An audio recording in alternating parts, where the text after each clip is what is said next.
بسم اللہ الرحمن الرحیم۔ سامعین کرام السلام علیکم۔ ایک بادشاہ تھا جو بہت ہی نیک اور خدا ترس تھا۔ اس کے نیکی کی شہرت دور دور تک پھیلی ہوئی تھی۔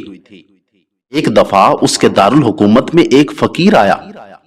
اس نے بادشاہ کی نیک مزاجی اور خدا ترسی کا حال سنا تو حیرت میں پڑ گیا۔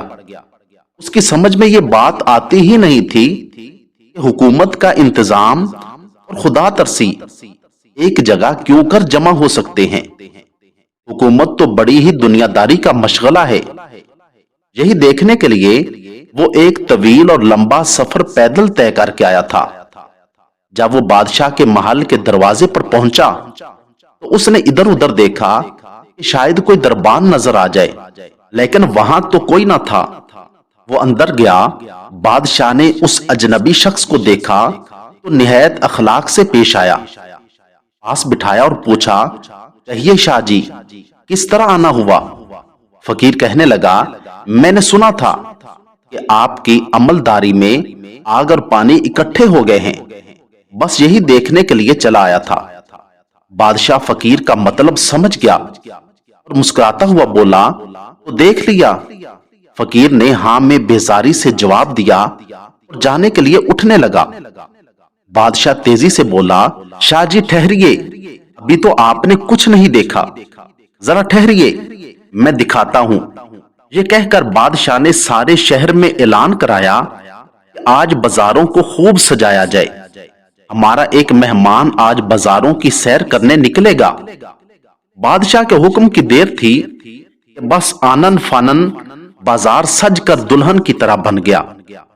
اب بادشاہ نے فقیر کے ہاتھ میں پانی سے بھرا ایک پیالہ پکڑا دیا اور جلاد سے کہا، جاؤ انہیں پورے شہر کی سیر کرا دو اور جہاں کہیں پیالے سے ایک قطرہ بھی پانی کا زمین پر ٹپکے فوراً انہیں وہیں قتل کر دینا۔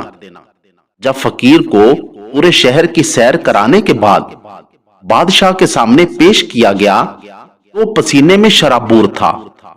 بادشاہ نے اسے دیکھتے ہی مسکرا کر پوچھا، کہیے شاہ جی، کیا کہنا ہے؟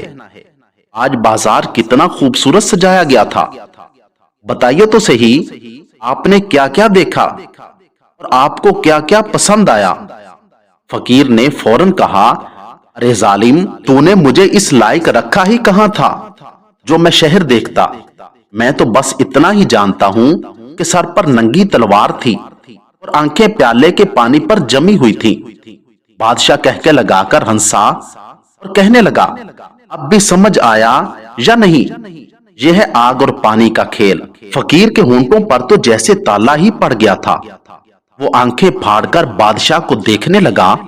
بادشاہ نے پھر کہا، ہاں یہی راز ہے حکومت کے انتظام اور خدا پرستی کے یکجا ہونے کا۔ اگر خدا کا خوف دل میں ہو اور اپنی ذمہ داری پر نظر جمی ہوئی ہو تو پھر دنیا کی کوئی دلچسپی تمہیں دین سے غافل نہیں کر سکتی۔ دین ذمہ داریوں کے پورا کرنے کا نام ہے، ان سے بھاگنے اور غاروں اور بیابانوں میں پناہ لینے کا نام نہیں۔ اللہ تعالی ہمیں حقیقی معنوں میں سمجھنے اور عمل کی توفیق عطا فرمائے، آمین ثم آمین۔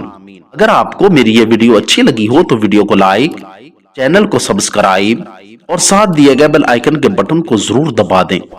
شکریہ، والسلام۔